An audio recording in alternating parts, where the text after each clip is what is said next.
بسم اللہ الرحمن الرحیم۔ آج ہم سورہ البقرہ کی آیت 2/16 میں جو ضرب المثل آئی ہے اس کو پڑھیں گے۔ فما ربحت تجارتہم وما کانوا مہتدین۔ آج ہم یہاں پر بات کریں گے۔ اس کا جو سادہ مفہوم آتا ہے، معنی آتا ہے، وہ تو یہ ہے کہ یہ وہ لوگ ہیں جنہوں نے راہ کے بدلے گمراہی خریدی تو ان کی تجارت مفید ثابت نہ ہوئی اور وہ نہ ہوئے راہ پانے والے۔ یہاں تک تو اس کا ترجمہ بیان کیا جاتا ہے۔ اب سے حرفی لفظ اس میں، مادے والے لفظ اس میں کتنے آئے ہیں؟ تو پہلا لفظ ہے رابحت۔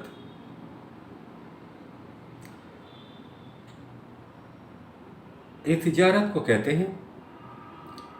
تجارت میں چیزوں کے تبادلے سے جو نفع حاصل ہوتا ہے اسے کہتے ہیں۔ تجارت میں ترقی کامیابی کے ساتھ ہو، تجارت میں ترقی ہو اور کامیابی کے ساتھ ہو۔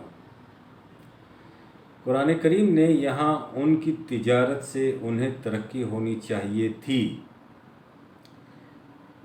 لیکن ان کی تجارت نے انہیں کوئی نفع نہ دیا، یہ مفہوم اس لفظ سے لیا ہے۔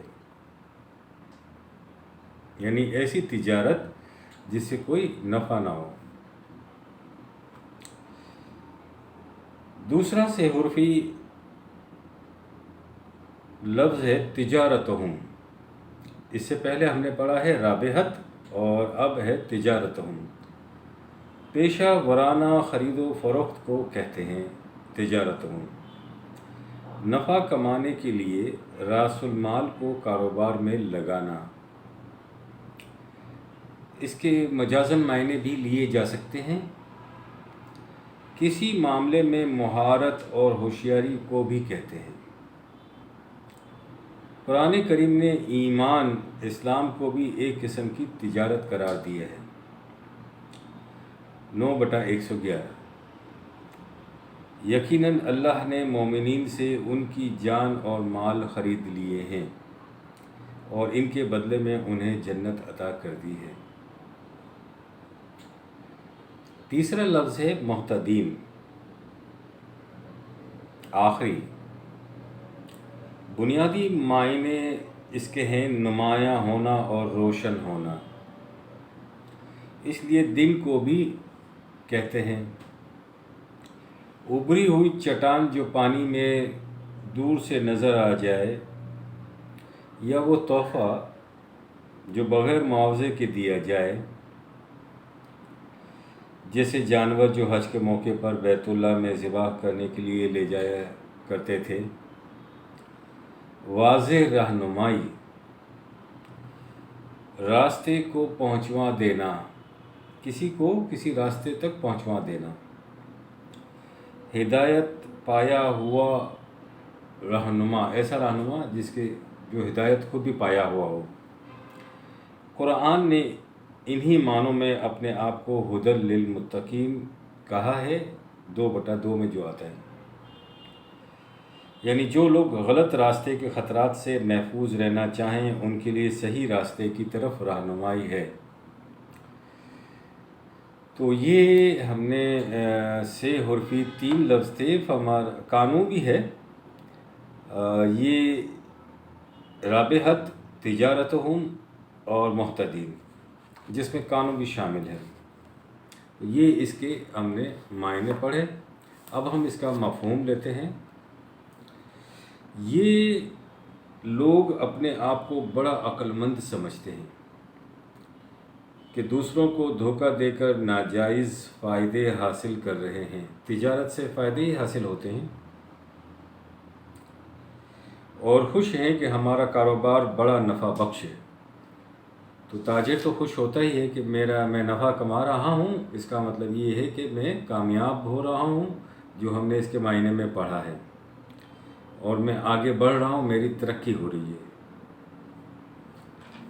حالانکہ حقیقت یہ ہے کہ ان جیسا نادان ہی کوئی نہیں کہ انہوں نے زندگی کی صحیح روش کے بدلے میں غلط راستہ خرید لیا ہے۔ ابھی معنی جب ہم پڑھ رہے تھے تو ہم نے پڑھا تھا کہ قرآن نے صحیح راستے کے بدلے غلط خریدنا کو بھی کاروبار، تجارت کہا ہے، استعمال کیا ہے۔ تو یہاں پر بات یہ آ گئی کہ انہوں نے زندگی کی صحیح روش کے بدلے میں غلط راستہ خرید لیا، قرآن نے اسے تجارت کہا ہے۔ ان کی یہ تجارت کبھی نفع بخش نہیں ہو سکتی، اس لیے کہ یہ غلط راستے پر چل کر زندگی کی منزل مقصود تک کبھی بھی نہیں پہنچ سکتے۔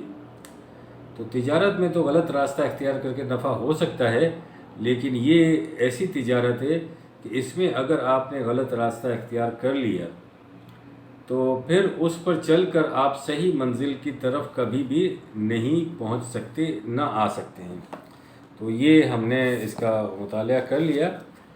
تو اب میں آپ کو سامنے بیان کروں گا انہی معنی میں محتدین لفظ کے سے حرفی مادے کے کچھ مزید اس کی تفصیل تھوڑی سی بیان کروں گا۔ وہ یہ ہے کہ دین کا مدار اس بنیادی حقیقت پر ہے کہ عقل انسانی ان مستقل اقدار کو نہ وضع کر سکتی ہے اور نہ ہی از خود ان کا انکشاف کر سکتی ہے، جن کے مطابق انسانی زندگی اپنے منزل مقصود تک پہنچ سکتی ہے۔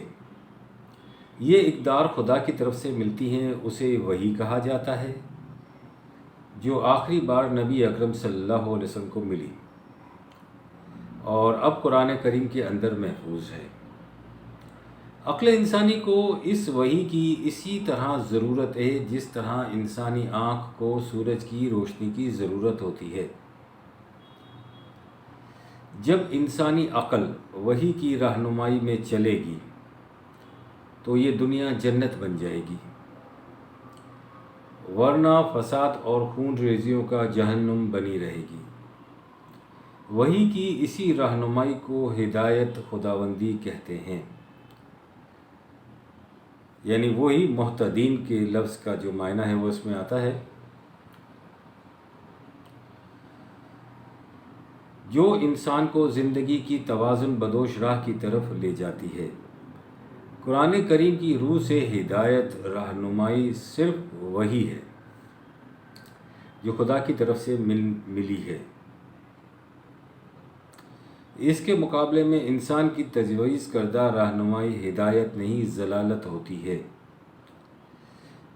یہی راہ سیدھی ہے، اسی کے علاوہ ہر راستہ ٹیڑھا ہے۔ رسول اسی ہدایت خداوندی کو لے کر آتے تھے، لیکن ان کے ذمے اس ہدایت کو لوگوں تک پہنچا دینا تھا، انہیں اس راستے پر چلا دینا نہیں تھا۔ سیدھے راستے پر انسان خود اپنی رضا و رغبت سے چل سکتا ہے، زبردستی کسی کے چلائے سے نہیں چل سکتا۔